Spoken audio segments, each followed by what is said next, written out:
Saya dulunya seorang pecundang, hanya bisa memimpikan gadis-gadis membosankan dalam mimpi musim semi, sampai saya tidak sengaja melihat gadis paling seksi di sekolah berganti pakaian, dan tiba-tiba kebal terhadap kemampuan memutar waktu miliknya. Sekarang, saya terpaksa menjadi budaknya, harus memanjakannya dengan cara aneh apapun yang dia inginkan. Hari itu semua dimulai, saya tenggelam dalam pikiran tentang kehidupan menyedihkan saya yang biasa saja, terutama karena itu sangat berbeda dengan teman sekelas saya Takamine, Dewi paling sempurna dan seksi di sekolah. Saya adalah tipe orang yang selalu bersembunyi di keramaian, dan seperti biasa, saya bersembunyi di gudang untuk makan siang. Tapi kemudian Takamine tiba-tiba masuk dan mulai menanggalkan pakaiannya. Tentu saja, saya sangat bingung. Saya mencoba untuk tidak mengintip, tetapi sebagai seorang anak laki-laki dengan kebutuhan tersembunyi, aturan warga negara teladan tidak berlaku di ruangan tertutup ini. Jadi, saya mengintip, dan yang saya lihat adalah harta karun terbesar dan paling menarik di seluruh sekolah. Semuanya hanya untuk saya. Pemandangan itu terekam dalam ingatan saya. Tapi yang membuat saya bertanya-tanya adalah mengapa seseorang sehebat Takamine harus berganti pakaian secara rahasia dan bukan di toilet. Di akhir hari itu, semua orang menerima hasil tes, dan saya tidak pernah berharap mendapat nilai tinggi. Tapi hari ini saya secara ajaib mendapat 52 poin. Cukup tinggi untuk otak datar saya. Namun, yang mengejutkan semua orang, Dewi Takamine, yang selalu mendapat nilai sempurna 100, entah mengapa hanya mendapat 98 poin. Seluruh kelas heboh membicarakan rentetan prestasinya yang terputus. Takamine terlihat bingung, bertanya apakah gurunya memeriksa ulang, tetapi guru tersebut menegaskan bahwa dia sudah memeriksanya. Dari belakang, saya melihat perubahan tiba-tiba dalam sikap Takamine. Dia melangkah keluar dari meja, dan kemudian sesuatu yang luar biasa terjadi. Takamine memasukkan tangannya ke bawah roknya, dan melepaskan tameng persik miliknya. Saya tertegun melihat bokong Takamine yang montok, dan hampir bisa merasakan elastisitasnya, hanya dengan melihat. Lalu tiba-tiba, semuanya berubah. Saya terbangun tepat sebelum menerima hasil tes, berpikir bahwa saya baru saja mendapat firasat tentang takdir, karena semua adegan terulang persis sama, kecuali kali ini Takamine mendapat nilai sempurna, dan saya sepenuhnya ingat bahwa sebelumnya dia hanya mendapat 98 poin. Sepanjang hari itu membuat saya gelisah, bertanya-tanya mengapa nilai Takamine berubah, apakah mimpi basah itu nyata, dan juga mimpi di gudang. Pertanyaan-pertanyaan terus menumpuk sampai akhirnya saya mengumpulkan keberanian untuk menemui Takamine secara langsung di ruang OSIS. Saya dengan canggung bertanya tentang nilai matematikanya, yang seharusnya 98. Mata Takamine menajam sesaat, bertanya, apakah saya sudah membicarakan ini dengan siapapun? Saya merasakan dingin di tulang belakang saya, di bawah tatapan menakutkan itu, dan segera menjawab tidak. Takamine sedikit santai, tetapi dia belum selesai, dan dia menebak bahwa saya telah melihatnya. Saya pikir itu tentang nilai ujiannya, tetapi Takamine tiba-tiba mendorong saya ke sudut, menyebutkan bahwa saya telah melihat tubuhnya di gudang. Saya terdiam, bertanya-tanya bagaimana dia bisa tahu. Tapi alih-alih marah, dia tersenyum misterius, mengatakan bahwa itu sudah terjadi. Setelah itu, dia menawari saya kesepakatan. Takamine menuntun saya untuk duduk, dan menuangkan segelas air untuk saya. Saya gemetar ketakutan, yakin bahwa Takamine akan meracuni saya karena mengetahui rahasianya. Tangan saya gemetar sampai menumpahkan air, hampir membasahi harta Takamine, tetapi dia dengan cepat menghindar. Saya dengan cepat membersihkannya, terlalu takut untuk membuat Takamine marah, tetapi dia mengatakan bahwa itu adalah contoh yang baik. Tiba-tiba, dia melonggarkan dasinya, perlahan-lahan menanggalkan pakaiannya, dan sekali lagi, dunia diatur ulang. Kami berdua memutar waktu kembali. Saya bisa merasakannya, dan sekarang penampilan Takamine telah berubah. Seluruh pakaiannya basah kuyup, dan sepasang bukit lembut miliknya terlihat jelas di balik kain basah. Dia duduk di meja dan memerintahkan saya untuk mengeringkannya sebagai hukuman, karena menumpahkan air. Saya gemetar menuruti perintahnya. Setelah itu, Takamine bertanya apakah saya melihat sesuatu yang berbeda dalam penampilannya. Karena saat itu saya sedang korslet, saya tidak tahu apa yang dia bicarakan, dan dia tidak sabar dengan kebodohan saya. Jadi, dia meraih tangan saya, dan meletakkannya di salah satu harta karun miliknya. Saat saya teralihkan pada saat itu, Takamine menendang, kemaluan, saya seolah tidak ada apa untuk menyadarkan saya, menyebut saya orang yang sama sekali tidak memiliki pengamatan. Dia dengan bangga mengatakan bahwa saya lemah di hadapan tubuhnya yang sempurna. Setelah itu, Takamine menunjukkan tameng yang hilang dan pakaian basahnya. Saat itulah saya menyadari bahwa segalanya berbeda kali ini. Takamine akhirnya menjelaskan bahwa dia memiliki kekuatan. Itu disebut jalan keperawanan abadi, kemampuan yang memungkinkannya memutar waktu setiap kali dia melepaskan tameng persik miliknya. Namun, siapapun yang melihat kulit telanjangnya akan mengingat apa yang terjadi sebelum waktu berputar mundur. Dan itulah mengapa saya bisa mengingatnya. Penjelasan ini terlalu banyak untuk otak kecil saya, dan saya hampir tidak mengerti apa-apa. Tapi Takamine terus mengoceh tentang nilai sempurna dan tubuhnya yang sempurna, sementara saya hanya bisa fokus pada fakta, bahwa dia setengah telanjang di depan saya. Dia terus menyombongkan prestasinya di depan saya, mengatakan bahwa saya tidak akan mengerti apa-apa, karena saya selalu menjadi pecundang. Padahal bagi saya, wanita ini sudah gila. Setelah itu, dia melanjutkan cerita tentang bagaimana dia mendapatkan kekuatan itu, sejak dia kalah dalam perlombaan di festival musim panas bertahun-tahun yang lalu, karena sakit perut, mengompol, di celana karena malu, dan mengaktifkan kekuatannya saat menanggalkan pakaian.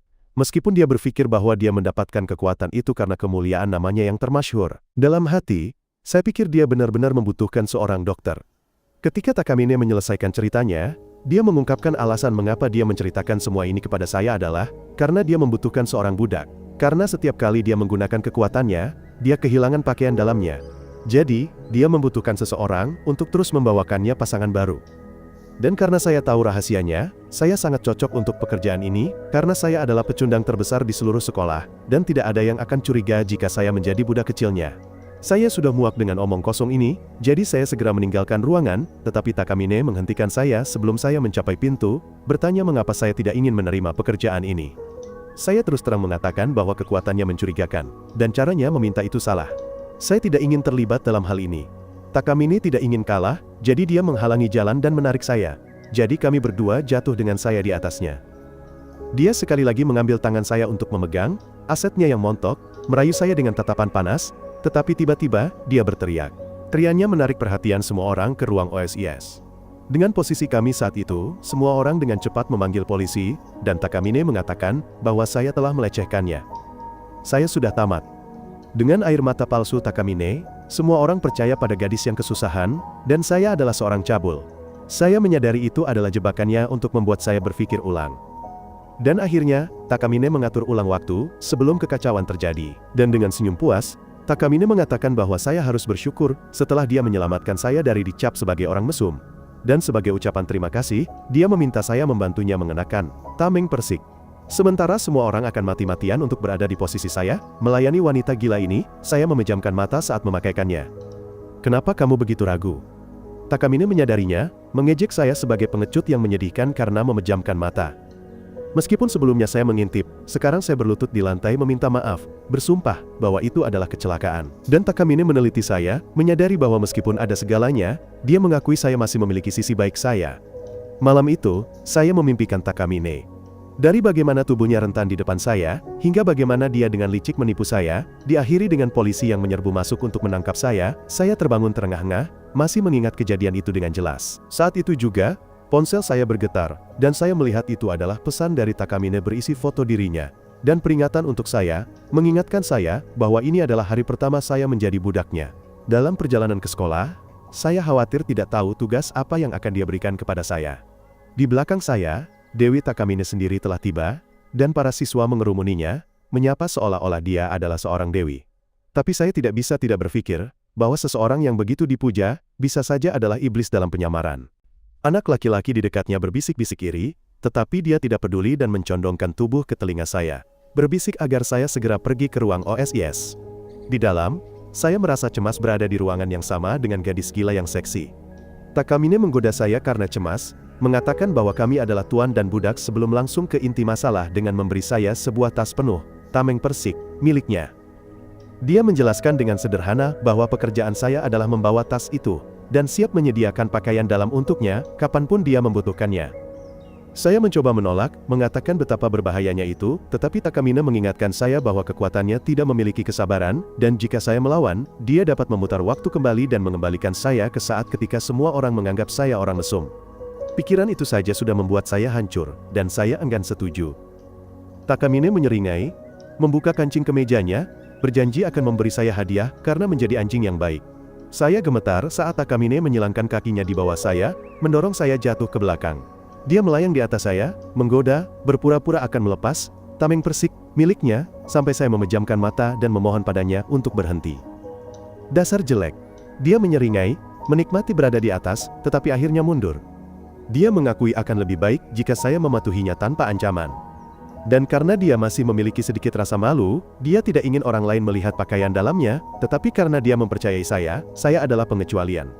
Sikapnya yang tiba-tiba malu membuat saya terkejut, dan hasrat mesum saya bangkit, tetapi saya menggelengkan kepala, dengan cepat mengalihkan topik dengan bertanya apakah dia benar-benar tidak merasakan apa-apa terhadap saya. Takamine terus terang menjawab bahwa dia hanya ingin memanipulasi saya, agar saya sepenuhnya patuh padanya. Baiklah. Keterus-terangannya menusuk hati saya, dan saya memutuskan untuk masuk ke kelas, tetapi dia menghentikan saya dengan sebuah ejekan, mengatakan bahwa tumpukan pakaian dalam itu bukan koleksi pribadi saya. Kemudian di kelas, saya bertanya-tanya dalam situasi apa Takamine menggunakan kemampuannya yang aneh. Saat itu juga, guru memintanya untuk membaca puisi di buku. Dia membacanya dengan anggun, setiap kata mengalir penuh makna. Ketika dia selesai membaca, guru memujinya. Saya pikir dia luar biasa, percaya bahwa dia tidak akan menggunakan kekuatannya terlalu sering. Tapi kemudian, angin bertiup melalui jendela dan guru menyuruh seorang siswa untuk menutupnya. Tiba-tiba, Takamine berdiri dan mengatakan bahwa dia ingin melakukannya lagi, yang mengejutkan saya. Di depan semua orang, dia melepas tameng deodoran miliknya, mengaktifkan kemampuan memutar waktu. Segalanya kembali tepat sebelum dia membaca. Ketika guru memanggil namanya lagi, dia mulai lagi, kali ini suaranya sempurna menyatu dengan angin yang bertiup ke dalam kelas. Penampilannya membawa semua orang kembali ke imajinasi tentang dunia kuno, sederhana dan murni. Dengan angin di sampingnya, pembacaannya seperti sebuah adegan dalam sejarah. Seluruh kelas berdiri dan bertepuk tangan. Dia menatap lurus ke arah saya, tersenyum penuh kemenangan. Saya menyadari bahwa jika dia menggunakan kekuatannya bahkan untuk hal-hal kecil, saya akan menjadi orang yang memakaikan pakaian dalamnya berkali-kali. Saat itu juga, Takamine melempar bola kertas ke arah saya, menyuruh saya untuk cepat. Saya tahu sudah waktunya untuk menjalankan tugas saya. Saya melihat sekeliling dan memutuskan bahwa saya tidak bisa memakaikan pakaian dalamnya lagi sekarang, jadi saya berencana untuk menunggu sampai waktu istirahat, tetapi Takamine, yang sudah siap, meletakkan penghapusnya di lantai dekatnya, memberi isyarat kepada saya untuk mengambilnya, dan memanfaatkan kesempatan itu untuk membantunya. Meskipun ragu-ragu, saya teringat bagaimana dia bisa memutar waktu, untuk menyelamatkan saya dari penjara. Tanpa pilihan lain, saya memaksa diri untuk bertindak dengan pakaian dalamnya, yang tersembunyi di saku. Saya pergi mengambil penghapus, dan ketika tidak ada yang melihat, saya dengan lembut menyelipkannya ke kaki ramping Takamine, sebelum kembali ke tempat duduk saya. Melihat tidak ada yang memperhatikan, saya diam-diam merayakan keberhasilan. Tetapi ketika saya melihat lagi, saya melihat bahwa saya tidak memakainya dengan benar, dan mereka hampir melorot. Takamine memberi isyarat kepada saya untuk memperbaikinya, menolak untuk menyesuaikannya sendiri. Guru mulai memanggil nama untuk mengembalikan buku, dan saya membayangkan pemandangan yang mengerikan ketika Takamine melangkah maju, pakaian dalamnya jatuh ke lantai, kemudian dia akan mencari cara untuk menyalahkan saya, menghancurkan hidup saya. Lalu saya teringat apa yang pernah dia katakan, bahwa meskipun dia akan malu jika orang lain melihat pakaian dalamnya, dia tidak keberatan jika saya yang melihatnya. Dengan pemikiran itu, saya membuat keputusan. Ketika namanya dipanggil, saya maju ke depan. Guru bertanya kepada saya, tetapi saya berbohong, mengatakan bahwa saya salah dengar. Karena saya sudah di sana, guru menyuruh saya memberikan buku kepada Takamine. Dia berterima kasih kepada saya ketika saya melakukannya, dan saya bertanya-tanya mengapa saya merasa perlu untuk melindunginya. Saat saya berbalik untuk pergi, Takamine menjebak kaki saya dengan kakinya, memerintahkan saya untuk membetulkan pakaian dalamnya dengan benar. Tanpa jalan keluar, saya perlahan mendorongnya ke atas pahanya dengan kaki saya, merasakan kehangatan yang mendalam darinya saat saya melakukannya. Tiba-tiba, guru memanggil nama saya. Terkejut, saya mendorong terlalu jauh, menyentuh titik sensitifnya, dan membuatnya mengeluarkan erangan kesenangan. Ketika saya bertanya, apakah dia baik-baik saja, dia mengiyakan. Kemudian, di ruang OSIS, saya memberitahunya bahwa dia benar-benar luar biasa, tetapi dia menjawab bahwa dia hanya menguji saya untuk melihat apa yang bisa saya lakukan. Ketika saya bertanya apa yang akan dia lakukan, jika saya tidak membawakannya buku, dia dengan santai mengatakan bahwa dia tidak memikirkan hal itu, karena dia sepenuhnya percaya pada saya. Setelah itu, dia bertanya mengapa saya menyelamatkannya dari rasa malu, dan saya tidak tahu jawabannya. Takamine mengolok-olok saya, mengatakan bahwa itu karena saya ingin menjadi satu-satunya yang melihat perisai buah persik miliknya. Saya menyangkalnya, tetapi dia bisa tahu itu benar, dan mengakui bahwa mengetahui saya terobsesi dengannya membuatnya bahagia. Kemudian, saya bertanya tentang erangan kesenangan yang dia buat sebelumnya, tetapi dia membungkam saya, memerintahkan saya untuk tidak pernah menyebutkannya lagi. Sepulang sekolah, guru meminta Takamine untuk mengembalikan kertas ujian ke lab. Dia menerima dengan senyuman, dan segera semua laki-laki simpanan di kelas mengerumuninya menawarkan bantuan. Dia masih tersenyum sopan saat menolak, tetapi ketidaknyamanannya meningkat karena si bodoh Shirota masih belum menyadari apa yang harus dia lakukan. Jadi, dia memutar balik waktu, tetapi pada percobaan kedua, Shirota masih tidak mengerti. Takamine harus memelototinya, sampai akhirnya dia ingat perannya sebagai budaknya. Shirota langsung menawarkan diri. Di lorong, Takamine memarahinya dengan keras, karena telah memaksanya menggunakan kekuatannya, hanya untuk mengingatkannya pada tugasnya. Shirota menundukkan kepala meminta maaf, saat dia menyelipkan pakaian dalamnya kembali. Akhirnya menyadari tempatnya, mereka melanjutkan menuju lab, tetapi jalan mereka dihalangi oleh siswa lain, yang ingin membantu Takamine. Shirota tercengang melihat kekaguman yang dia terima, karena dia benar-benar terlihat seperti dewi di sekolah ini. Dia berpikir bahwa jika dia memiliki sedikit saja hak istimewa Takamine, hidup akan jauh lebih mudah. Yang mengejutkannya, Takamine berbicara hangat dengan para penggemarnya, secara kebetulan mengingat banyak detail tentang kehidupan mereka. Setelah itu, Shirota mencoba memulai percakapan, memujinya atas caranya menangani banyak pria, dengan mudah. Takamine membentak, menyuruhnya untuk tidak membandingkannya dengan aktris film dewasa yang membintangi genre gaya bebas. Tapi bahkan jika dia adalah orang seperti itu, dia masih ingin menjadi nomor satu. Shirota terkejut dengan perbandingan liar itu, lalu mengoreksi dirinya sendiri, mengakui dia mengagumi bagaimana dia bisa berbicara dengan orang-orang yang hampir tidak dia kenal. Takamine dengan bangga menjelaskan bahwa itu adalah bagian dari perannya sebagai ketua OSIS. Terkesan, Shirota bertanya bagaimana dia tahu nama semua orang. Dia dengan santai menjawab bahwa dia telah menghafal semuanya dalam sehari setelah menjadi ketua. Dan karena semua orang mengenalnya, dia harus mengenal semua orang sebaliknya, atau dia akan kalah. Shirota tidak bisa percaya dia berkompetisi dalam hal seperti itu, tetapi dia menghormatinya karena bekerja keras untuk mendapatkan posisinya saat ini, dan bertanya-tanya apa yang mendorongnya untuk berusaha begitu keras. Kemudian, Takamine menyebutkan bahwa dia tahu catatan semua siswa, termasuk dirinya. Dia mulai menceritakan di mana dia tinggal, genre film, masturbasi, favoritnya, dan bahkan si kecilnya yang mengesankan. Shirota tercengang, tetapi malu karena dia mengungkapkan rahasia tentang dirinya, dan dia tanpa sengaja bertanya apakah dia benar-benar tahu banyak tentang semua orang seperti itu. Pertanyaan itu membuatnya terdiam karena dia tidak suka diragukan. Dengan tatapan tajam, dia bertanya apakah dia menyiratkan bahwa dia adalah seorang penguntit.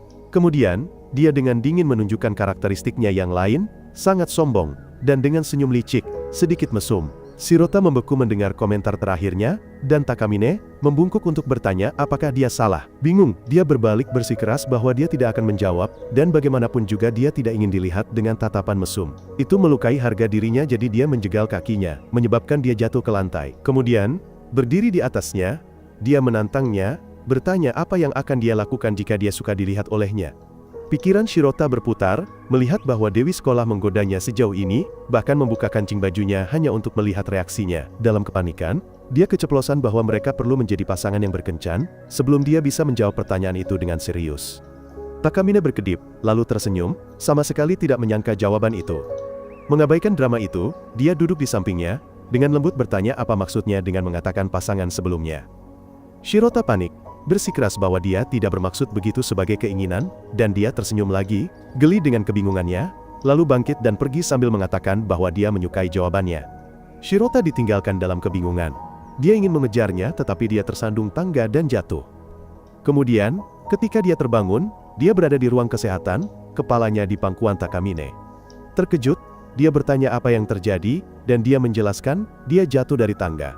Dan karena kebaikan, dia memutar balik waktu dan membawanya ke sini. Saat dia berterima kasih padanya, dia mendorong kepalanya kembali ke pangkuannya, menyatakan ini adalah catatan barunya. Karena dia menolak godaannya, dia melabelinya sebagai perawan yang lemah, yang di matanya berarti dia adalah pria yang serius. Dalam momen kelembutan singkat di antara mereka, Takamine merusaknya dengan menyebutkan bahwa dia tidak memakai apa-apa di bawahnya, dan Shota melompat. Menyadari sekolah sudah bubar, dia panik, karena telah melewatkan ujian fisik susulan, dan harus mengulang putaran maraton.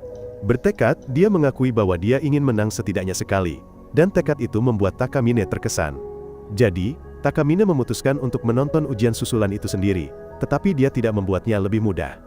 Di tengah jalan, Shirota tertinggal jauh, jadi Takamine menghentikan larinya, menunjukkan postur larinya yang buruk, tetapi kedekatan dan kemeja basah kuyupnya yang transparan membuatnya roboh seperti biskuit. Dia memerintahkannya untuk menyelesaikan balapan dalam 30 menit, tetapi meskipun dia mendorongnya, dia gagal. Simpanan lain mencemoohnya karena mempermalukan Takamine setelah dia mengoreksi postur tubuhnya, tetapi dia menyatakan mereka akan melanjutkan sampai dia berhasil. Dengan itu, dia melepaskan perisainya dan memutar balik waktu. Tetapi kali ini, Shirota nyaris tidak bisa mengikuti, tetapi mulai merencanakan permintaan maafnya. Takamine mengikuti para pria dengan sepeda, sengaja memamerkan bokongnya untuk dilihat semua orang. Shota panik dan berlari mengejarnya, tidak ingin orang lain melihat harta karunnya, dan melawan segala rintangan, dia finish pertama. Takamine mengingatkannya bahwa masih ada satu pekerjaan terakhir, dan di balik pepohonan, dia mengenakan kembali perisai buah persik untuknya. Dia menggodanya, bertanya bagaimana rasanya menang di bawah 30 menit. Kelelahan, dia bahkan tidak menyadari bahwa dia berhasil. Dan untuk pertama kalinya, Shirota mengakui pada dirinya sendiri, bahwa dia tidak pernah berpikir, dia bisa memenangkan apapun, terutama dengan nilainya. Ujian susulan itu mungkin tidak banyak berarti, tetapi dia sangat senang. Kegembiraan tulusnya membuat Takamine senang, dan dia memutuskan untuk pulang. Malam itu, Shirota teringat bahwa dia masih memiliki tas pakaian dalam miliknya. Dia berniat mengembalikannya besok, tetapi hanya dengan memegangnya sudah cukup untuk membiarkan imajinasinya melayang. Sebelum dia sempat melihat ke dalam, Takamine menelpon, menuntut tasnya kembali karena dia ingin pergi jogging malam.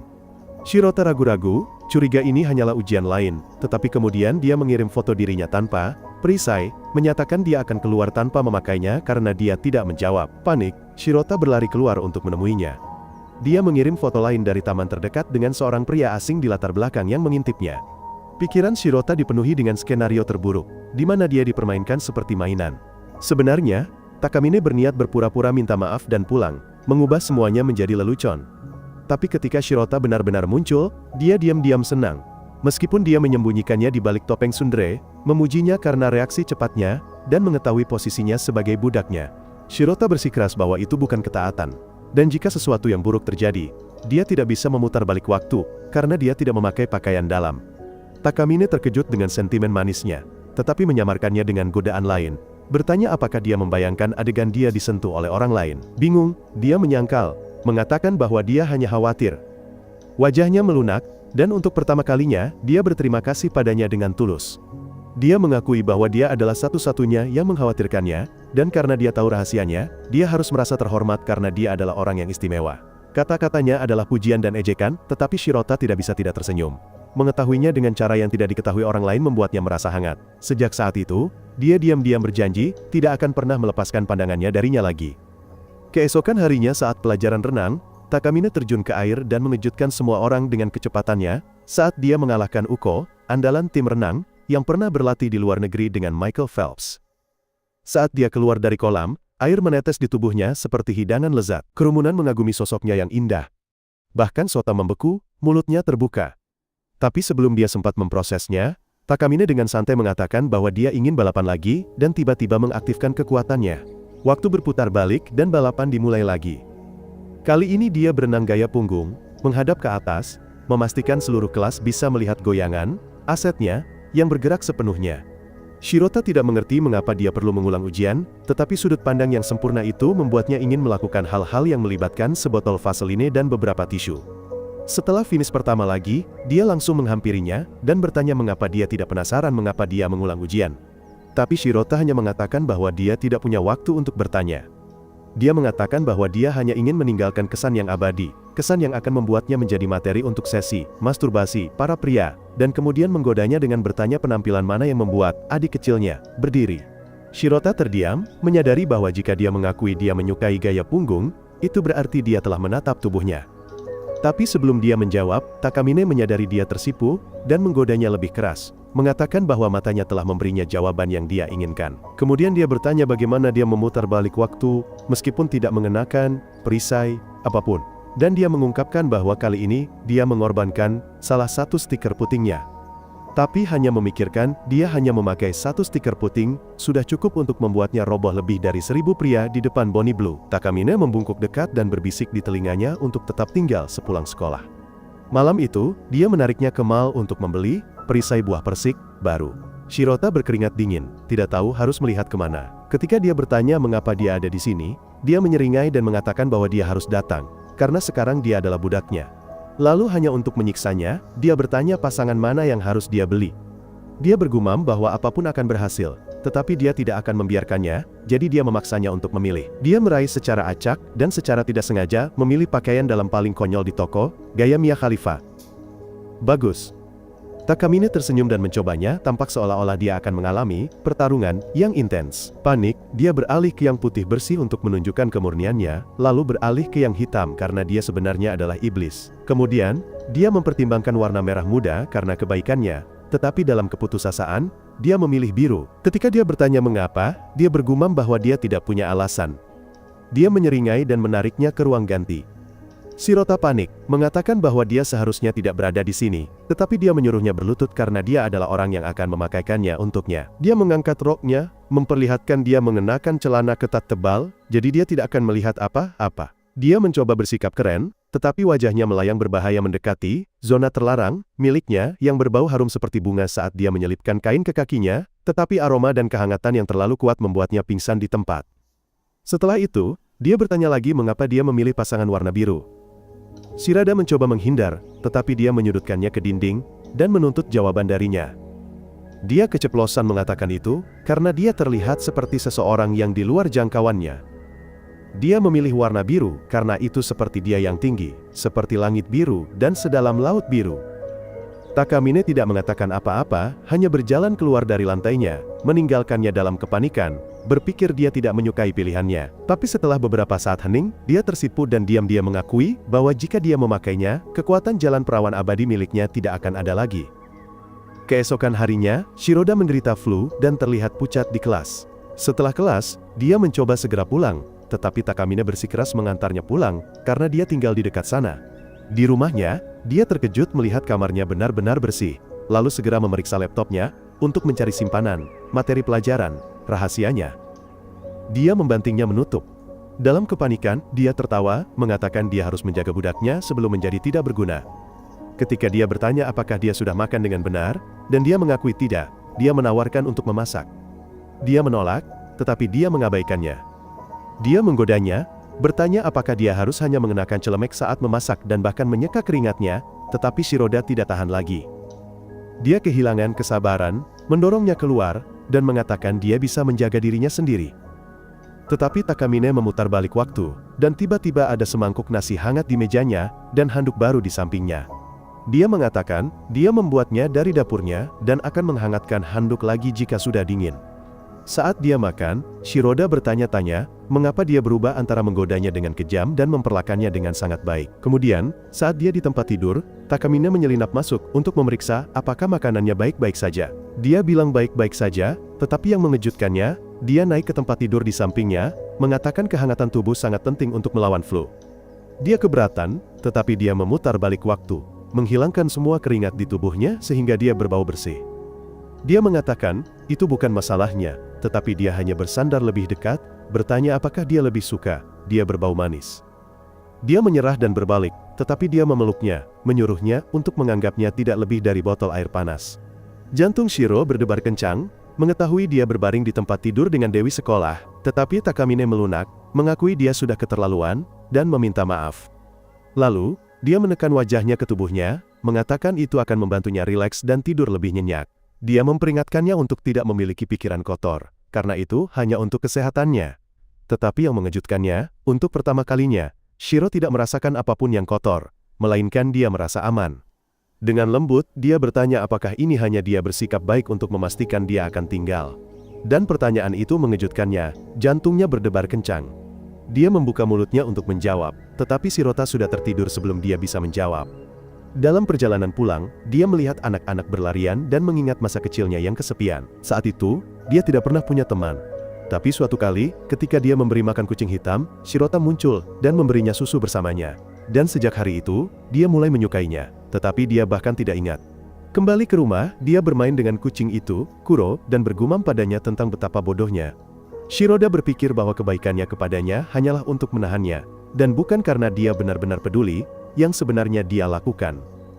Beberapa hari kemudian, dalam perjalanan ke sekolah, Takamine secara tidak sengaja menyebutkan pekerjaan rumah yang harus dikumpulkan hari itu. Shiroda terkejut karena dia pikir itu untuk musim panas dan dia belum menyentuhnya sama sekali. Dia menghela napas kecewa seolah-olah mengasihani guru, karena harus menanggung orang bodoh seperti dia. Dengan ekspresi puas diri, dia menawarkan bantuan, tetapi sebagai imbalannya, dia harus berjanji untuk patuh selamanya, dan menggonggong padanya seperti anjing yang baik. Shiroda kesal dengan ejekannya, tetapi ingatannya tentang nilai buruknya melukai hatinya. Jadi, dia menyatakan bahwa dia akan berusaha sendiri untuk menyelamatkan situasi melalui jam pelajaran dan jam makan siang. Mendengar itu, dia mendoakannya beruntung, tetapi mengingatkannya untuk tidak mengabaikan tugas budaknya. Kemudian di kelas, Shirota rajin mengerjakan pekerjaan rumahnya. Khawatir apakah dia akan menyelesaikannya tepat waktu, Takamine dipanggil untuk menulis di papan tulis, tetapi citra sempurnanya rusak ketika gurunya menabraknya. Shota bersiap mental agar dia menggunakan kekuatannya untuk memutar balik waktu demi menyelamatkan auranya, tetapi yang mengejutkannya, dia membiarkannya dan terus menulis. Kemudian, saat Shirota masih bekerja, seorang gadis berterima kasih kepada Takamine karena telah menasihatinya untuk membeli jam tangan untuk orang yang disukainya. Tetapi dia juga menyebutkan bahwa versi baru jam tangan itu keluar keesokan harinya. Dan Takamine ragu-ragu, berpikir dia harus mengubah masa lalu karena itu, tetapi memilih untuk tidak memutar balik waktu, melainkan menyuruhnya untuk menukarnya. Menjelang akhir hari, Shiroda akhirnya selesai dan menemukan Takamine terhuyung-huyung lemah di aula. Panik, dia bergegas memeriksanya. Dia menolaknya sebagai demam, tetapi wajahnya yang pucat mengkhianati fakta bahwa ini adalah harga dari menahan diri untuk tidak menggunakan kekuatannya. Dia ambruk, meninggalkan Shiro yang yakin bahwa kecurigaannya benar, bahwa dia menolak memutar balik waktu untuk menghindari mengganggu studinya. Dia mendesaknya untuk memutar balik waktu dan memulihkan diri, tetapi dia menolak membebankan beban padanya. Saat dia ragu-ragu, dia mengingatkannya bahwa pekerjaan rumahnya yang sudah selesai akan hilang jika dia memutar balik waktu. Shiroda mengatakan tidak apa-apa karena dia bisa mengerjakannya lagi, dan dia lebih suka melihat Takamine yang ceria seperti biasanya, yang membuatnya tersipu. Saat roknya terangkat, dia dengan hati-hati meluncurkan perisai peach miliknya ke bawah. Namun alih-alih memutar balik sepanjang hari, dia hanya memutar balik beberapa detik, menghapus momen dia jatuh, dengan bangga mengatakan, dia menolak memutar balik waktu hanya karena dia menyuruhnya begitu. Bersama-sama menuruni tangga, dia berjanji akan meninjau pekerjaan rumahnya agar hal ini tidak terjadi lagi dan dia akan membantunya. Ketika liburan musim panas tiba, dia mengundangnya ke rumahnya untuk membantunya belajar. Sendirian bersama, dia mengoreksi kesalahannya, memutar balik waktu setiap kali dia salah menjawab pertanyaan. Kemudian, dia pergi membuat kopi, tetapi tidak lupa mengungkapkan bahwa orang tuanya pergi selama beberapa hari, dan kata-kata itu terus berputar di kepala Shiroda sampai dia membungkuk mendekat, mengingatkannya bahwa dia salah lagi. Dalam satu gerakan, bajunya terangkat. Perisainya terlepas, dan waktu diputar balik sekali lagi. Saat waktu terus berjalan, dia menggodanya, mengatakan bahwa dia sengaja bersikap bodoh agar bisa tinggal semalaman dan melakukan hal itu dengannya. Ekspresi terkejutnya hanya semakin memicu imajinasinya. Tapi dia menegaskan mereka tidak sendirian. Karena Kuro, kucingnya, ada di sana. Mengetahui dia tidak bisa memelihara hewan peliharaan di rumah, Shota ingin melihatnya. Dia memperingatkan bahwa itu bisa mengganggunya, tetapi setuju, bergumam pelan bahwa kucing itu mungkin juga merindukannya. Tetapi dia kembali tanpa itu, mengatakan dia tidak tahu di mana itu. Jadi, sebagai gantinya, dia mengenakan telinga kucing, menyatakan dirinya sebagai pengganti. Dia keberatan dengan skeptis, tetapi dia merangkak-merangkak, menggoyangkan pinggulnya, dan mengeong. Tubuhnya mengkhianatinya, dan adik kecilnya bangkit saat tindakannya menjadi lebih berani. Saat dia berlutut, melengkungkan punggungnya, pemandangan itu hampir membuatnya pingsan. Dia melanjutkan dengan meringkuk di pangkuannya, menyatakan dia akan melanjutkan sampai puas. Ketika pekerjaan rumahnya selesai, hari sudah gelap, dan dia menyalahkannya, karena layanan penggemarnya menyebabkan ini. Takamine memperingatkan akan hujan, dan dia menolaknya, hanya untuk membuka pintu, dan melihat hujan deras. Dengan tenang, dia menawarkan dia untuk menginap dan menyebutkan semua yang dibutuhkan mulai dari kasur cadangan, makanan, kamar mandi, sebelum dengan lembut menawarkan untuk menggosoknya, dengan cara apapun yang dia inginkan. Dia langsung ambruk, tetapi sebelum argumen bisa berlanjut, goresan di pintu menandakan kembalinya Kuro. Dia membawa kucing itu masuk, berharap dia akan mengingat kucing kecil itu, tetapi dia hanya bermain dengan kucing itu secara normal. Yang mengejutkannya, lampu tiba-tiba mati, meninggalkan seluruh rumah dalam kegelapan. Takamine menyembunyikan perubahan suasana hatinya dengan ketenangan dingin, duduk di tempat tidur, dan meminta cerita untuk menghabiskan waktu. Ketika Shirota gagal, dia memilih topik tentang kenangan sekolah. Dia mengingat sesi bermain game dan melakukannya sendiri setelah sekolah dengan teman-temannya, tetapi dia kesal karena dia tidak ingat. Lalu dia meminta air, tetapi karena marah, dia menghabiskan sebotol air dengan kesal. Dia meminta cerita lain, tetapi ketika dia membagikan nama panggilan masa kecilnya, dia memotongnya lagi, percaya dia telah membuatnya bosan. Shirota meminta izin untuk mandi, tetapi Takamine sudah pergi, lalu kembali dengan handuk mandi, mengatakan dengan kesal bahwa dia tidak bisa menggunakannya. Dia berbaring dan membalikkan badannya ke dinding, merajuk padanya, tidak ingat. Shiroda merasa bersalah, mencoba memikirkan cerita yang lebih baik. Dia tiba-tiba teringat sesuatu yang lebih mendalam tentang seekor kucing liar yang pernah dia rawat bersama seorang gadis berambut pendek, dan bagaimana dia sering membawakan payung dan handuk untuk kucing itu. Dia bertanya apa yang terjadi pada gadis itu, dan Shirota mengakui bahwa gadis itu pernah menyatakan perasaannya kepadanya, tetapi dia tidak pernah menjawab, dan dia akhirnya menghilang bersama kucing itu. Dia mengakui dia menyesal kehilangan kontak, dan dia tidak pernah tahu namanya. Takamine, yang diam-diam adalah gadis itu, duduk di depannya, diam-diam mendesaknya, untuk menghubungkan petunjuk dan bertanya, apa yang akan dia lakukan, jika dia bertemu dengannya lagi. Sebaliknya, otaknya yang bodoh bertanya apakah dia mengenal gadis itu, yang mengecewakannya, tetapi dia mendapatkan kembali ketenangannya, dan memujinya karena mengingatnya. Tiba-tiba, guntur bergemuruh, mengejutkannya sehingga handuk mandinya terlepas, memperlihatkan seluruh tubuhnya, dan dia melompat ke arahnya saat kilat lain menyambar. Shiroda akhirnya menyadari, bahwa dia takut guntur, dan telah menggunakan pekerjaan rumahnya, sebagai alasan untuk menahannya. Berbaring di atasnya, dia berbisik bahwa dia ingin menghapus momen ini. Tetapi, karena kekuatannya tidak berpengaruh padanya, dia memohon padanya untuk menghapusnya dari ingatannya. Akhirnya, dia tetap beringsut padanya, gemetar dalam pelukannya.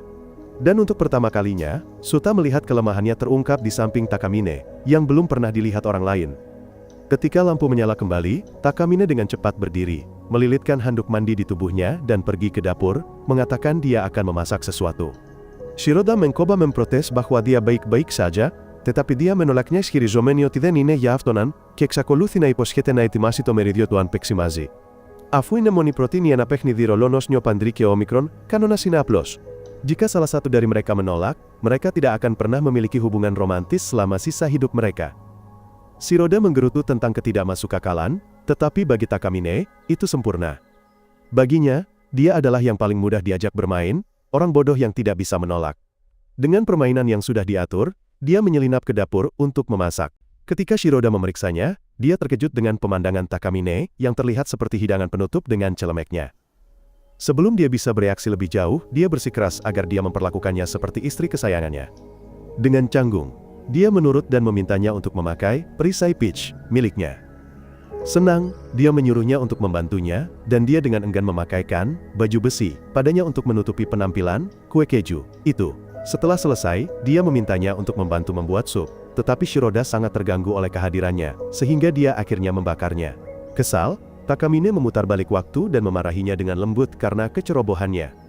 Makan malam akhirnya selesai, dan saat Shiroda mengagumi masakannya, dia memotongnya dengan senyum lembut, duduk lebih dekat di sampingnya, dia bersikeras untuk menyuapinya seperti yang dilakukan pasangan, gemetar dan tersipu, dia membiarkannya melakukannya. Momen itu menjadi lebih berat ketika sup tumpah ke pahanya.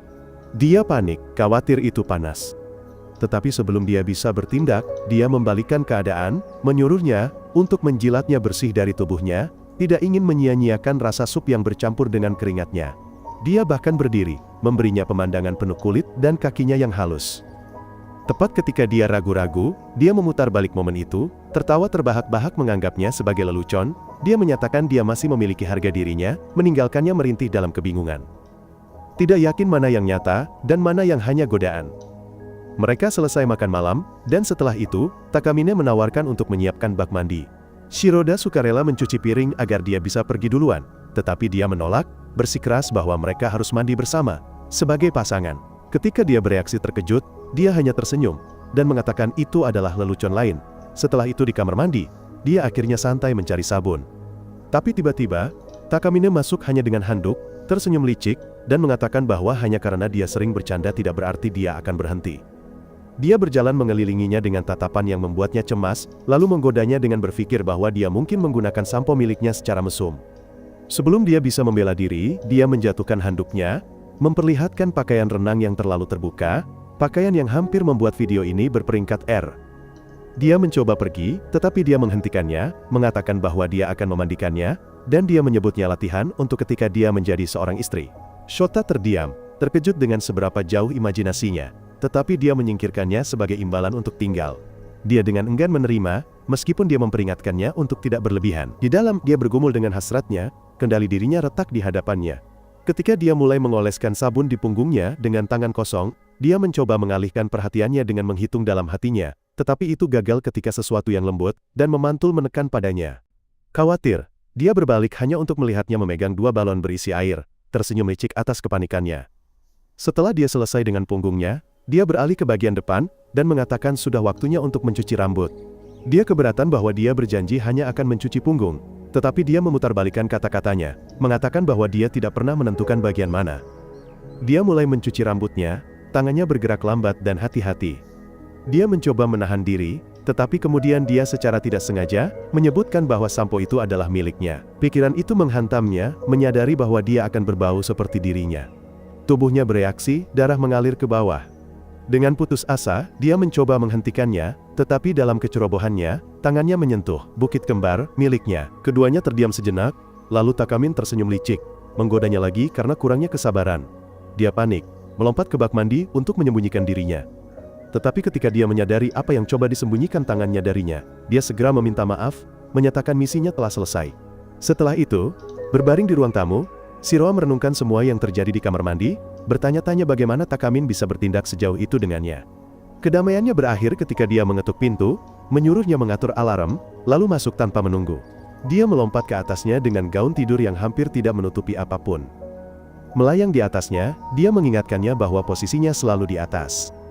Shota menyadari bahwa godaan tanpa henti darinya adalah karena dia telah melihat sisi lemahnya, dan ini adalah caranya menegaskan kembali kendalinya. Beberapa hari kemudian, festival musim panas tiba, dan Takamine membawanya bersamanya, mengatakan bahwa dia harus berpatroli pada siswa yang berperilaku buruk untuk menghindari konsekuensi yang tidak diinginkan. Sebelum mereka mulai, dia dengan santai memintanya untuk membantunya dengan celana dalamnya yang hilang, mengatakan bahwa dia tidak repot-repot mengenakan satupun untuk hari itu. Mengejutkan Shota. Dia mencoba berargumen bahwa tidak ada tempat untuk bersembunyi, tetapi Takamine dengan cepat berpura-pura sandalnya rusak, memberinya alasan untuk menyelinap ke tempat yang tenang, di mana dia diam-diam mengenakan pakaian dalamnya. Setelah itu, saat kembang api akan diluncurkan, dia menariknya, mencari tempat yang sempurna. Dalam perjalanan, Shiroda mendengar bisikan dari orang lain tentang betapa tidak serasinya mereka, membandingkan betapa biasa dia terlihat dibandingkan dengan wanita seksi seperti Takamine.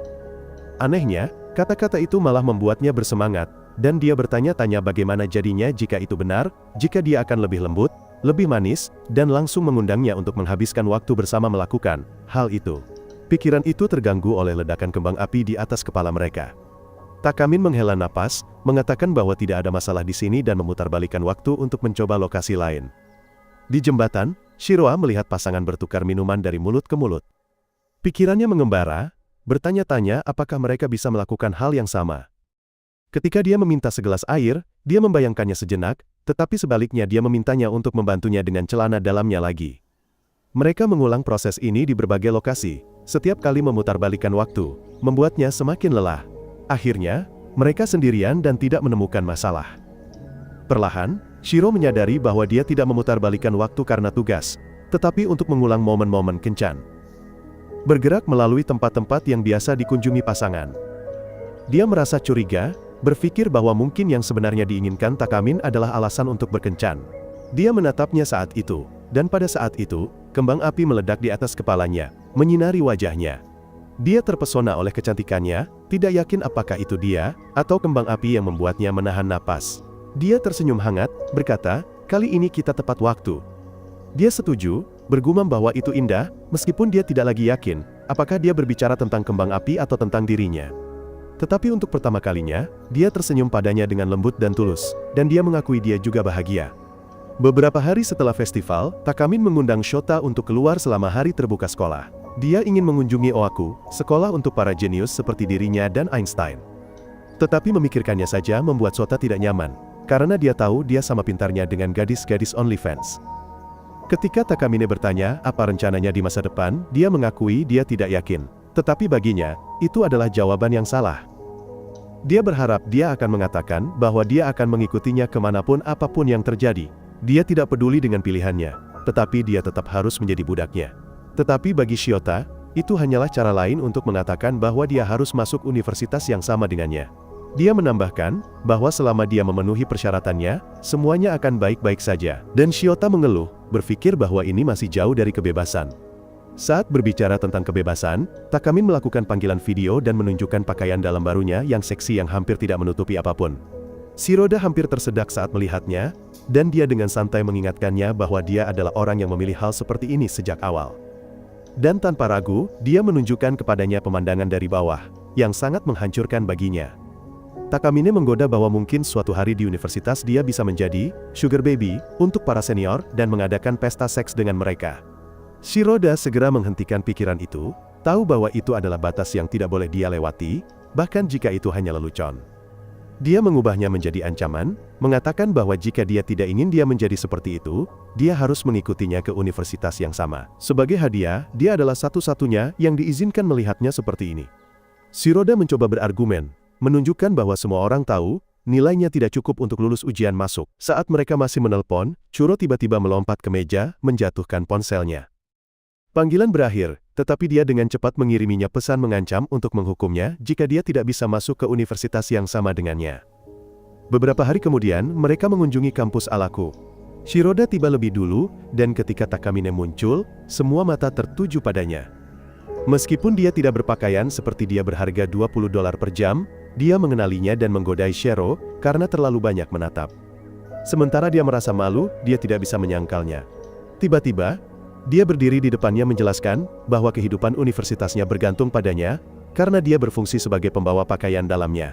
Jika dia tidak berada di dekatnya, dan seseorang melihatnya berganti pakaian, itu bisa bocor, dan dia bisa terlibat dalam skandal. Bagi Shiota, logika itu gila, karena mengganti pakaian dalam di kelas itu sudah salah dan ada kamar mandi untuk alasan tertentu. Takimin terkejut dengan pemikiran logisnya dan memujinya, tetapi dia kecewa karena dia tidak jatuh ke dalam perangkapnya. Dia mengubah topik, menanyakan tentang rencananya, bahkan jika dia belum memutuskan. Dia bersikeras dia harus berpikir serius kali ini. Shiota mengakui dia sedang mempertimbangkan untuk bekerja daripada pergi ke universitas, tetapi Takiman terdiam sejenak, lalu menanyakan alasannya. Dia menjelaskan bahwa adik perempuannya akan mulai sekolah tahun depan, yang berarti orang tua mereka harus membayar lebih banyak biaya sekolah. Dan karena dia tidak ingin menjadi beban bagi mereka, dia merasa tidak ada di universitas yang membuatnya tertarik. Daripada belajar setengah hati, dia pikir lebih baik bekerja dan membalas kebaikan orang tuanya. Takamin terkejut dengan kedewasaannya, tetapi dia tetap mencoba berargumen dengannya, mengatakan bahwa dia bisa bekerja paruh waktu di universitas dan tetap menjadi bawahannya. Tentu saja, ketika orientasi kampus dimulai, Takam tampak sedikit aneh, tetapi dia dengan cepat menenangkan diri dan bergabung dalam presentasi. Ketika selesai, dia dengan berani mengangkat tangan, dan bertanya tentang keuntungan lulus dari akademi. Semua orang terkejut dengan pertanyaannya. Dosen menjelaskan bahwa siswa menerima sertifikat untuk prestasi tinggi, dan dalam beberapa kasus langka, dosen memberikan surat rekomendasi untuk lamaran pekerjaan. Takamine berhenti di situ, tetapi entah bagaimana dia tidak puas, dan memutarbalikkan waktu. Dia mengubah pertanyaannya, dan bertanya tentang keuntungan menjadi mahasiswa pasca sarjana terbaik di universitas. Meskipun jawabannya tetap sama, dia tampak lebih segar setelah itu. Shiroda bertanya apa yang berubah dan dia menjelaskan perbedaan antara akademi dan universitas, dan menekankan pada spesifiknya. Lebih penting lagi, sekarang saatnya dia membantunya dengan celana dalamnya. Shiroda tegang pada permintaan itu, tetapi Takamine meyakinkannya karena berkat bentuk meja yang melengkung dan posisi mereka di atas, tidak ada yang akan melihat apa yang terjadi di bawahnya. Gagal, Shirota merangkak maju, dan dengan cepat menyesuaikan celana dalamnya. Takamine menggodanya, mengunci kepalanya di antara kedua kakinya, untuk membuatnya melakukannya dengan benar. Kemudian, dalam perjalanan pulang, Shirota mengakui dia menikmati tur kampus, tetapi dia masih tidak mengerti mengapa dia mengubah pertanyaannya. Takamine menjelaskan dia ingin menjadi Dewi Maha Kuasa, dan baginya, spesifik itu penting. Lebih penting lagi, dia ingin menggunakannya seefisien mungkin, jika suatu hari mereka berpisah. Yang mengejutkan Shiota, dia berharap Takamin akan mengikatnya kemana-mana, tetapi dia mengatakan itu adalah lelucon, karena dia bukan tiran. Namun, dia tidak boleh terlalu senang karena dia akan menggunakannya sebanyak yang dia inginkan selama sisa waktu mereka di sekolah. Shota terdiam. Dia seharusnya merasa lega memikirkan untuk bebas nanti, tetapi ada sesuatu yang mengganggunya, karena dia tidak yakin dia akan bahagia tanpanya. Keesokan harinya di sekolah, Shiota tidak bisa berhenti memutar kembali tatapan Takamine kemarin, dengan ekspresi sedih. Ketika dia menyapanya, dia segera kembali menjadi dirinya yang biasa, tetapi Shiota melihat ada sesuatu yang salah. Gaun Takamin anehnya miring, dan para siswa mengarahkan ponsel mereka padanya. Ketika dia diam-diam memberitahunya, Dia menegaskan itu disengaja, tetapi kemudian dia tetap memperbaikinya, seolah dia khawatir dia tidak ingin pria lain melihat pantatnya. Ketika mereka melanjutkan, dia bahkan memperhatikan bahwa dia hanya mengenakan satu kaos kaki, yang semakin memperdalam kecurigaannya bahwa ada sesuatu yang tidak beres dengannya hari ini. Kemudian di kereta, kecemasan Shiro meningkat. Kesempurnaan Takamin yang biasa tampaknya telah lenyap. Mengamatinya dengan cermat, dia melihat goyangan bukit kembar miliknya dengan cara yang jelas menunjukkan bahwa dia sama sekali tidak mengenakan pelindung apapun. Sebelum dia sempat memperingatkannya, dia melihatnya menatap, dan kemudian ketika pintu tertutup, sebagian pakaiannya terjepit. Menarik ke bawah dan memperlihatkan rahasianya kepada seluruh kerumunan. Shiro segera ingat bahwa siapapun yang melihat pasangan ilahinya akan menjadi kebal terhadap kekuatannya. Berpikir cepat, dia menutupinya dengan tangannya sendiri, menghalangi pandangan. Takamin tidak membuang waktu. Dia menjentikan jarinya dan memutarbalikkan waktu kembali ke pagi itu, mengatur ulang seluruh hari. Shiroa terdiam, menyadari dia melakukan semuanya dari awal. Ketika dia mengumpulkan semuanya, dia menyadari satu hal penting, bahwa meskipun dia memperlakukannya seperti alat, pikiran untuk kehilangan dia pasti membuatnya goyah. Itulah sebabnya dia tiba-tiba menjadi ceroboh. Dengan tekad diam-diam, Shiro membuat pilihan bahwa dia akan bergabung dengan sekolah persiapan dan belajar dengan giat agar bisa masuk Oaku dan berada di sisinya. Namun ketika dia memasuki sekolah persiapan untuk pertama kalinya, siap untuk belajar, dia secara tak terduga menabrak seorang gadis berambut pirang yang cantik, versi anime Margot Robbie, yang menatapnya dengan pandangan mengenali. Shiroda terdiam, benar-benar terkejut. Saat mereka saling menatap, gadis berambut pirang itu bergegas menghampiri dan memeluk Shiroda erat-erat. Dengan senyum berseri, dia memperkenalkan dirinya sebagai Ellie. Setelah mereka selesai mendaftar kelas, keduanya secara alami berjalan bersama, dan kenangan mulai kembali kepada Shiroda. Dia menyadari bahwa terakhir kali dia bertemu dengannya adalah hampir 5 tahun yang lalu. Sementara Ellie, di sisi lain, tertawa saat dia teringat pernah lebih tinggi darinya, hanya untuk menyadari bahwa dia sudah tumbuh dewasa. Dulu, mereka bermain tanpa henti, sampai masuk sekolah yang berbeda yang memisahkan mereka. Shirota berkomentar bahwa dia telah banyak berubah, karena dia terlihat lebih dewasa, lebih modis, dan memiliki aura keanggunan yang mengejutkan. Ellie berseri-seri bangga atas pujian itu, menjentik rambutnya saat dia mengumumkan bahwa dia telah menjadi model amatir. Setelah itu, dia bertanya, apakah dia punya rencana setelahnya. Ketika dia mengakui tidak, dia langsung menariknya ke taman tempat mereka dulu bermain saat kecil. Ketika mereka tiba, Shiroda mengenali tangga familiar yang mengarah ke tempat pertama kali dia bertemu Takami. Meskipun saat ini, dia tidak mengingat memori itu dengan jelas.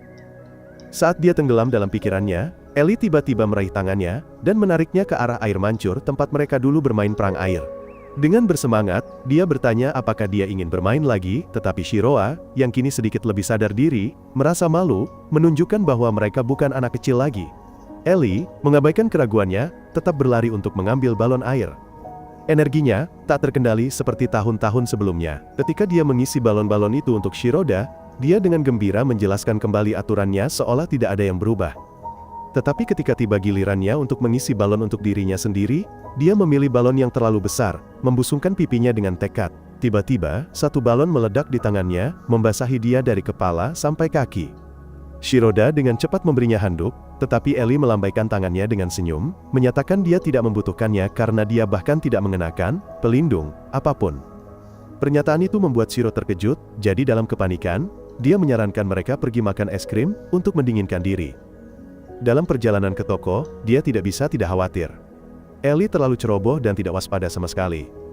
Dan jika Takamine menemukannya dalam situasi ini, dia akan memperlakukan Ellie seperti boneka usang. Ketika dia kembali dengan handuk dan 2 es krim, Ellie dengan santai mengangkat bajunya untuk menunjukkan bahwa dia sudah kering, hampir memamerkan dirinya di depan seluruh taman.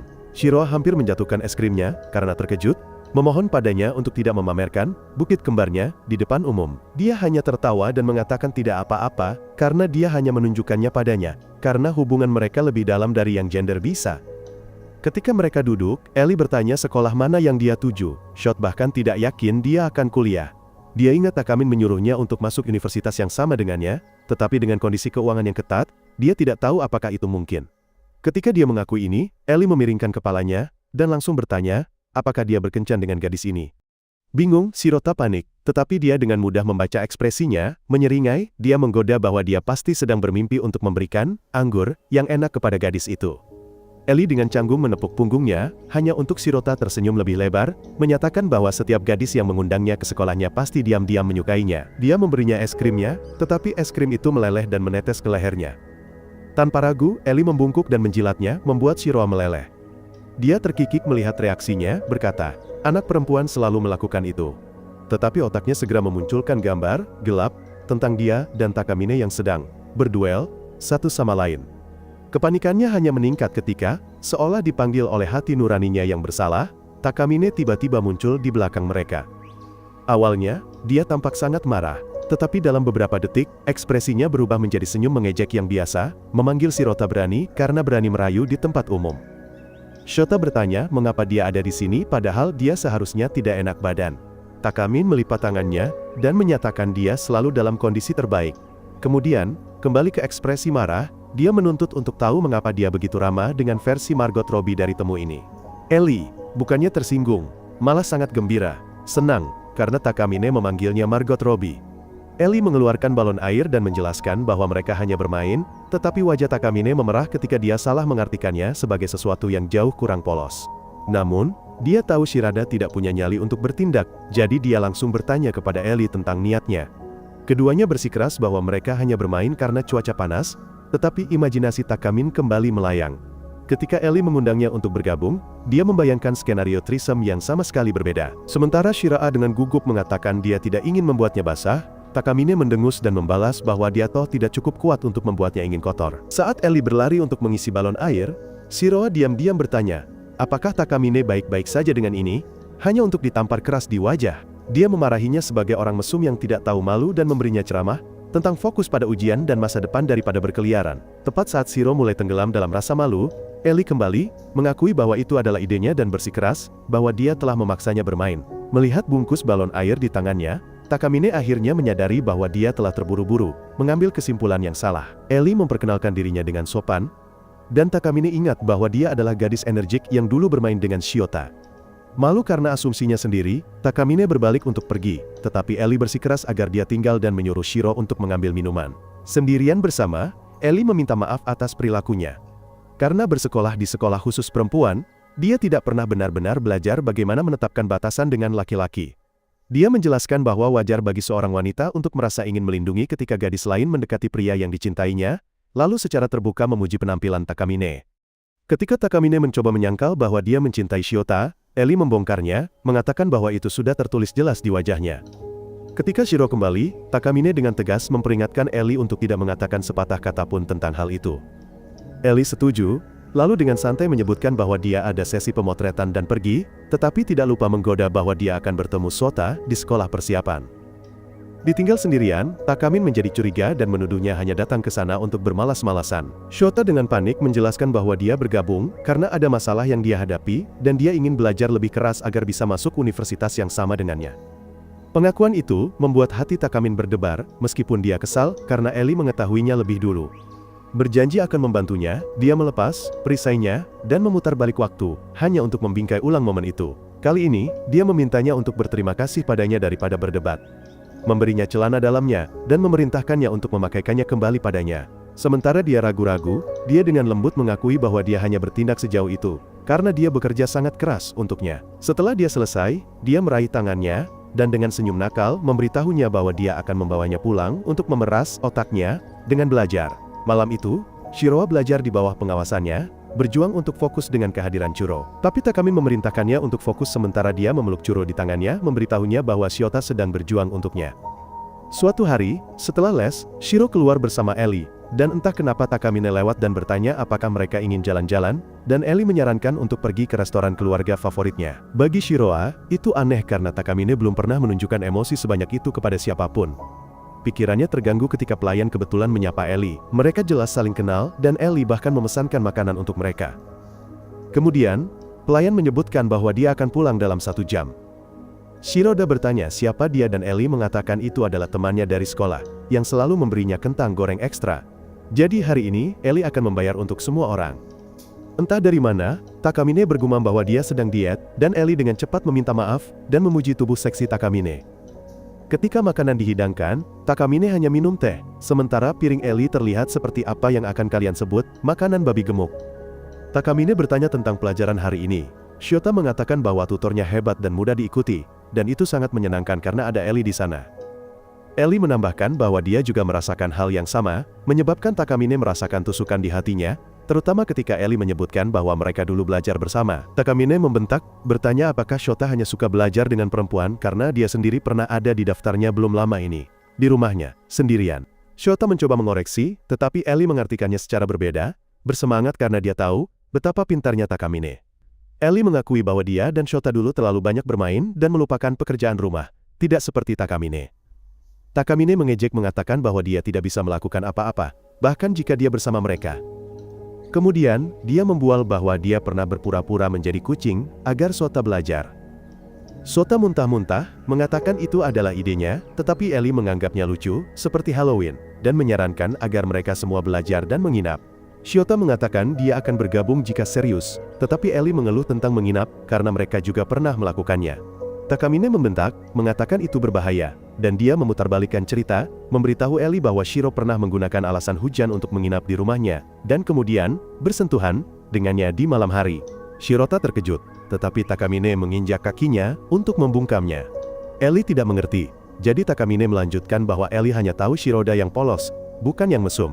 Shota membantah, tetapi Takamine menggoda bahwa mungkin semua orang harus mendengarkan dia, karena dia mengenalnya lebih baik dari siapapun, dan Ellie mengerti maksudnya. Kemudian, Ellie menarik Takamine ke samping untuk berbicara sementara Shirota pulang.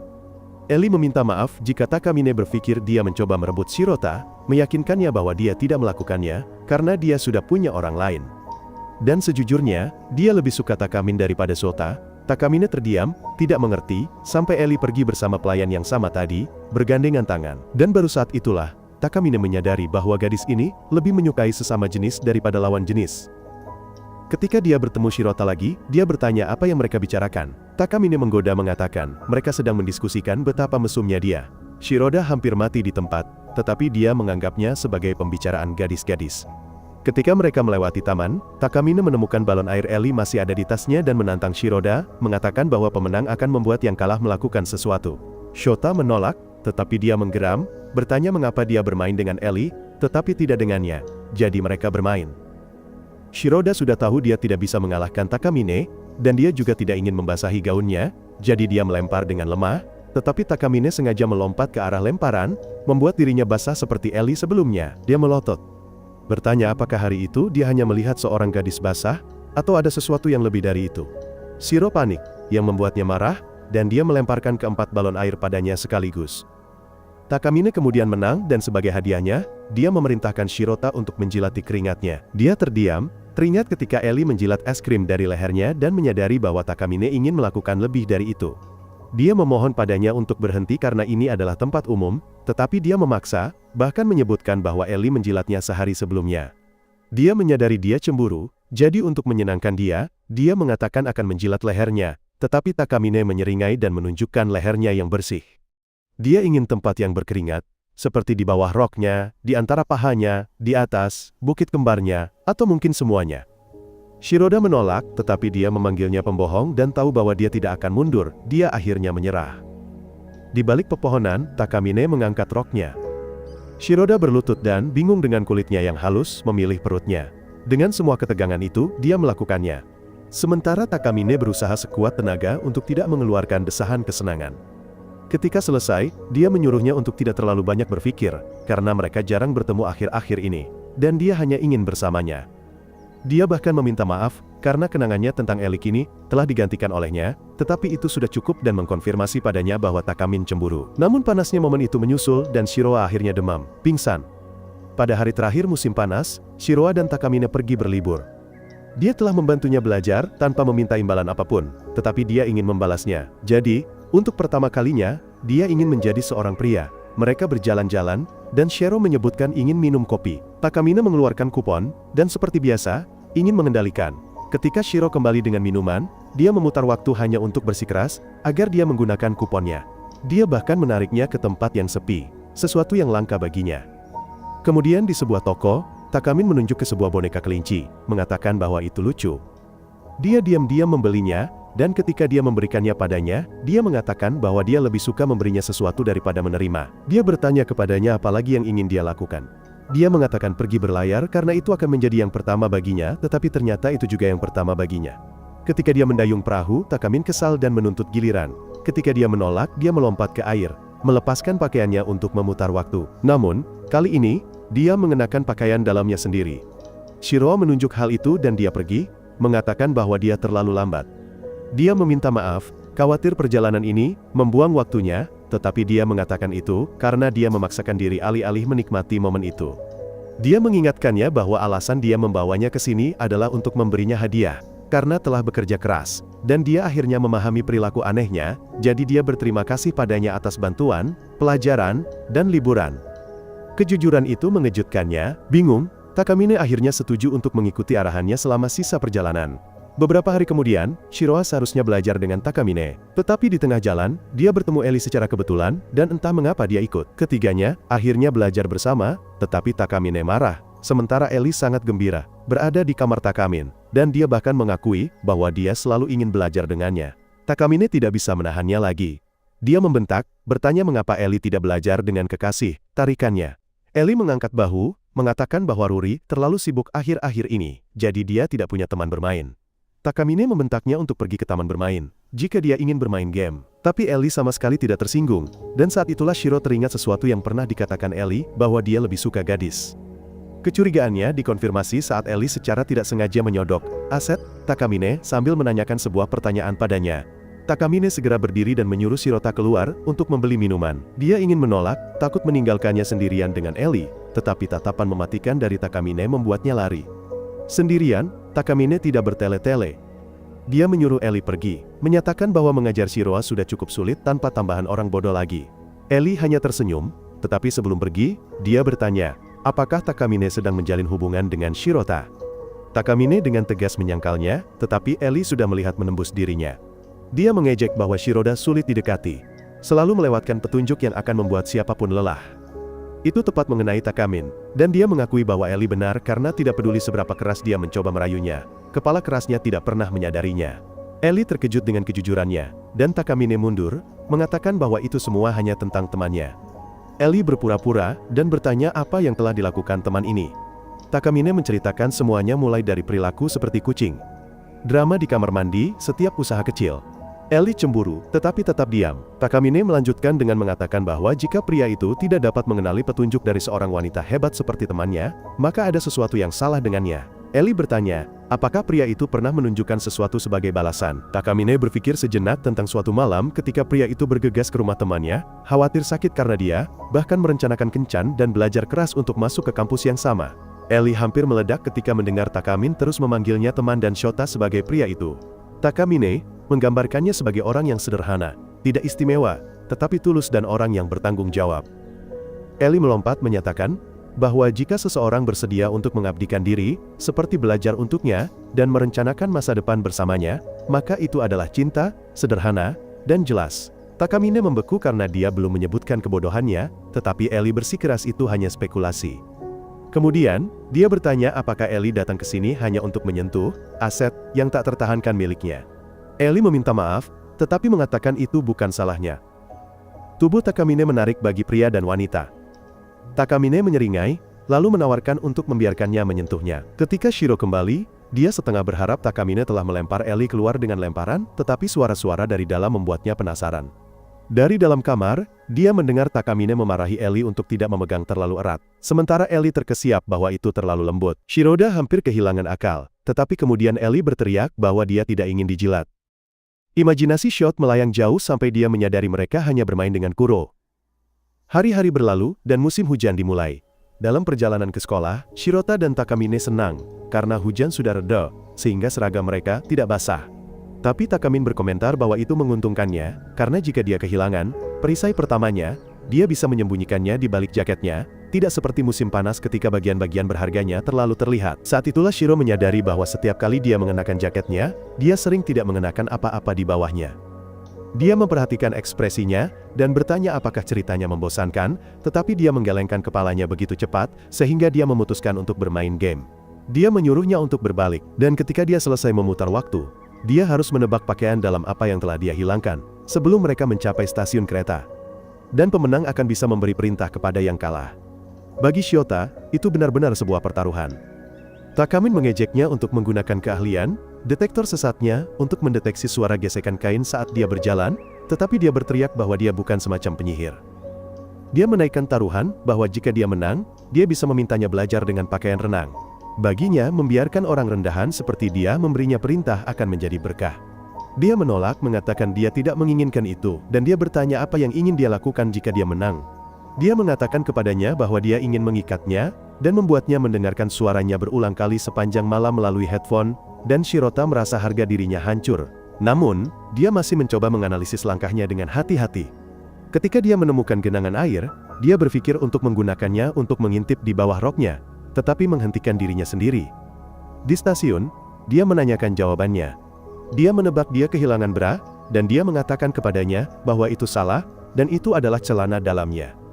Dia mengejek bahwa dia memiliki banyak kesempatan, tetapi tidak pernah menggunakannya, dan Shiro mengakui dia tidak bisa mengintip di bawah roknya sendiri. Takamin tampak kecewa, mengakui dia berharap dia menebak dengan benar, bahkan membiarkan dirinya berjalan melewati genangan air itu demi dia. Mendengar itu, Shirota terkejut mengetahui dia benar-benar ingin dia mengintip. Kemudian di kereta, mereka berbicara tentang festival sekolah. Kelas mereka akan menampilkan drama Cinderella, dan guru akan segera membagikan peran. Tetapi Shiro berharap tidak ada peran penting. Takamin mengingatkannya bahwa tahun lalu dia hanyalah seseorang yang berdiri sebagai papan tanda untuk kelas. Malu, dia bertanya bagaimana dia tahu, dan dia dengan santai mengatakan dia tahu segalanya. Kemudian, dia menyatakan dia akan menjadi Cinderella, jadi Shiro juga harus mengambil peran. Di kelas, Takamine berdiri di depan dan memanggil sukarelawan. Setelah itu, semua orang setuju dia harus menjadi Cinderella. Ketika tiba giliran staf, tidak ada yang mengangkat tangan untuk tim suara, jadi Shiro mengajukan diri hanya agar Takamine memutar waktu dan menghentikannya. Dia menariknya ke depan dengan alasan menulis nama.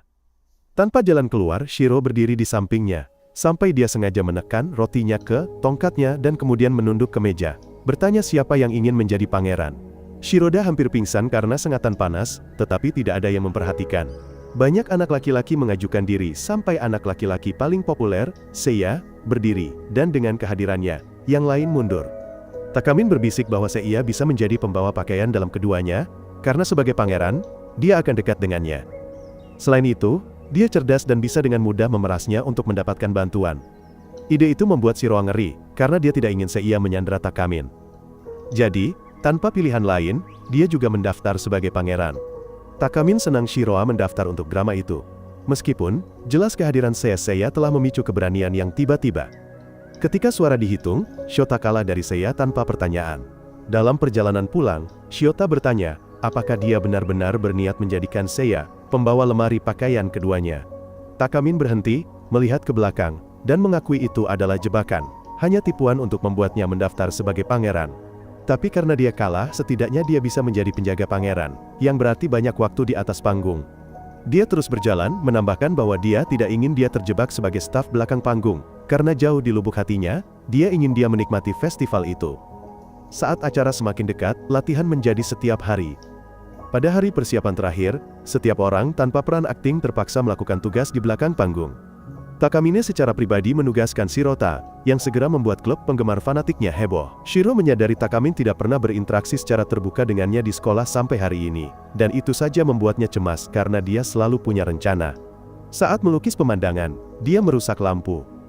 Seorang teman sekelas memarahinya, mengatakan tidak ada waktu untuk memperbaikinya, dan bisikan tentang betapa tidak bergunanya dia menyebar. Sebelum itu meningkat, Takamine memutar waktu. Dia menariknya ke belakang panggung dan memarahinya sendiri saat dia bekerja. Kemudian, saat dia mengenakan pakaian dalam padanya, seseorang memanggilnya. Takamine menjulurkan kepalanya, meninggalkan Shirota gemetar, saat dia mencoba untuk tidak mengacaukan. Ketegangan itu seperti bom waktu, tetapi dia tetap sepenuhnya tenang. Ketika dia akhirnya melangkah keluar, celana dalamnya masih setengah terpasang. Shiro ingin memperingatkannya, tetapi sebelum dia sempat, dia melompat untuk menangkap papan yang jatuh, dengan lembut menariknya ke posisi di udara. Dia terkejut dengan ketenangannya, tetapi dia hanya menyuruhnya kembali bekerja. Menjelang malam, panggung telah selesai. Bulan sudah tinggi, dan Takamine memberikan pidato singkat sebelum menyuruh semua orang pulang, kecuali Shiroa, dan dia memanggilnya ke atap.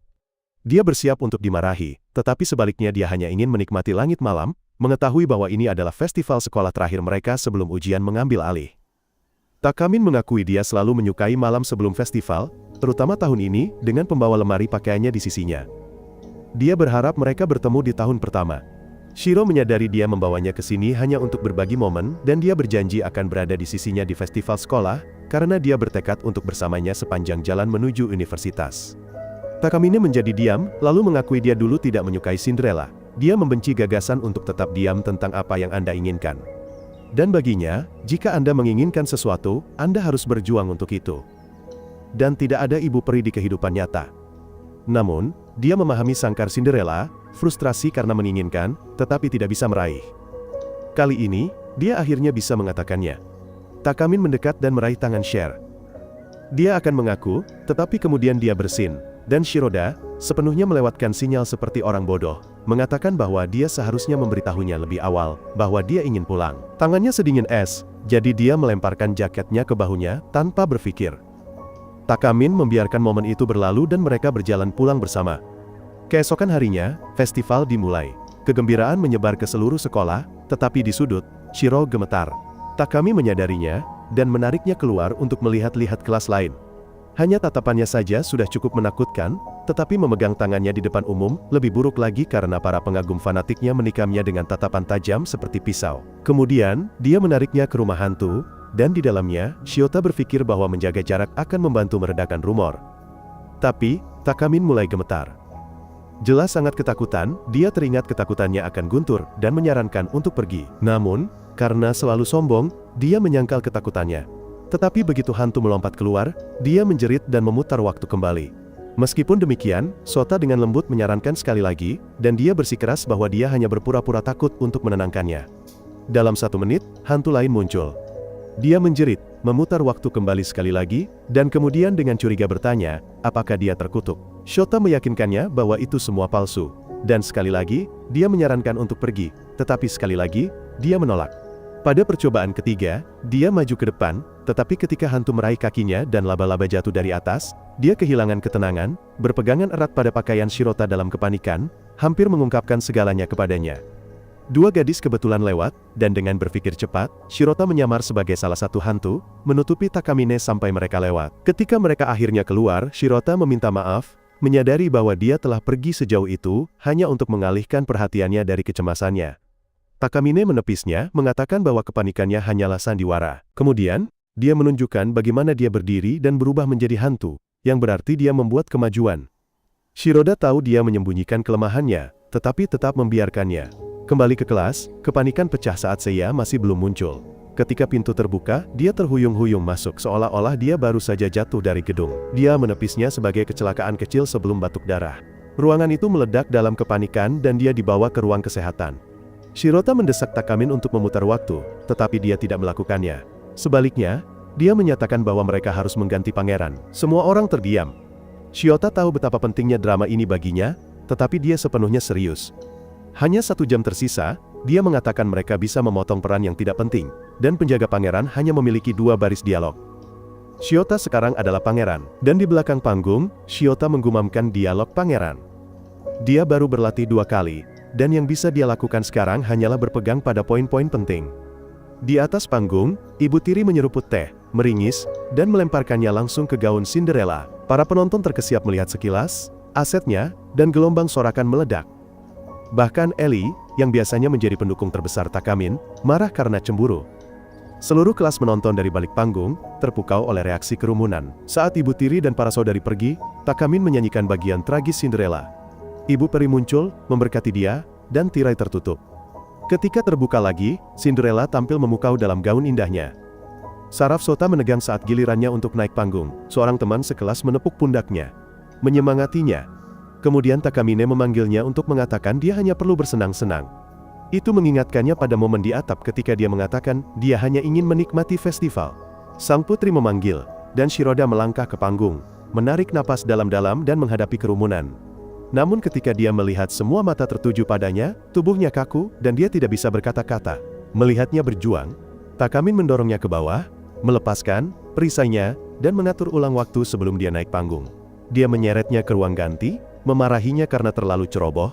Dia menyuruhnya untuk tidak peduli pada penonton, karena tidak ada yang memperhatikannya, dan menasihatinya untuk hanya fokus padanya selama pertunjukan. Meskipun kata Mao Sekhi kata-katanya terdengar kasar, Shota merasakan kebaikan di dalamnya. Kali ini dia naik panggung dengan percaya diri. Dia mengundang Cinderella untuk berdansa, dan Takamin dengan senang hati menerimanya.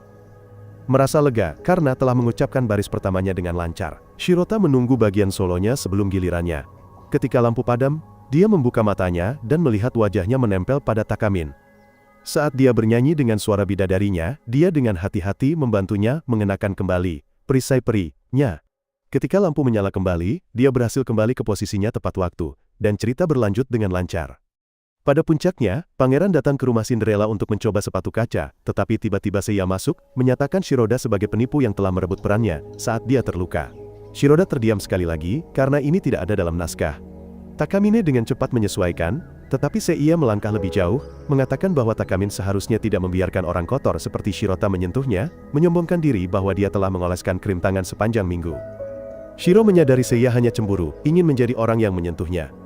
Shiro marah karena Seiya merusak festival terakhir Takamine. Memotongnya, dia menyatakan bahwa bahkan, jika dia seorang penipu, dia tidak akan menyerah padanya, dan orang egois seperti Seiya, tetap tidak pantas untuknya.